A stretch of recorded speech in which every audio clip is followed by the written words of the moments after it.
வாங்க தம்பி. என்ன பெருசு நலமா இருக்கிறேன். ஆமா, உங்களுக்கு வெளியில இருக்கவே பிடிக்காதா? வெளியில மனசு இருப்பானா?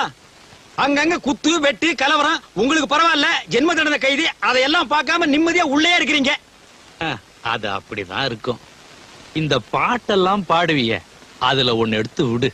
மாங்குயிலே பூங்குயிலே தேதி ஒண்ணு கேளு, பொன்ன மாலையிட தேடி வரும் நாளும் எந்த நாளு.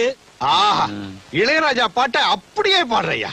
இளையராஜா கூடவே இருக்க வேண்டியவன் ஐயா. விடுறீங்களா? அடிக்கடி உள்ள புடிச்சு போடுறீங்களே. கவலைப்படாத, நீ வெளியில போறப்ப இளையராஜாவுக்கு நான் ஒரு லெட்டர் கொடுக்கறேன். அதை கொண்டு போய் கொடுத்தீங்கன்னா உனக்கு நல்ல சான்ஸ் கொடுப்பாரு. ஆமா, இளையராஜாவை உனக்கு எப்படி தெரியும்? பாத்தியா பாத்தியா, சந்தேகப்படுறிய. அவர் அந்த காலத்துல இருந்தே சங்கீத வித்வான் தான் ஐயா. நான் வெளியில இருக்கப்ப அவருக்கு எனக்கும் பழக்கம். ஓ அப்படியா?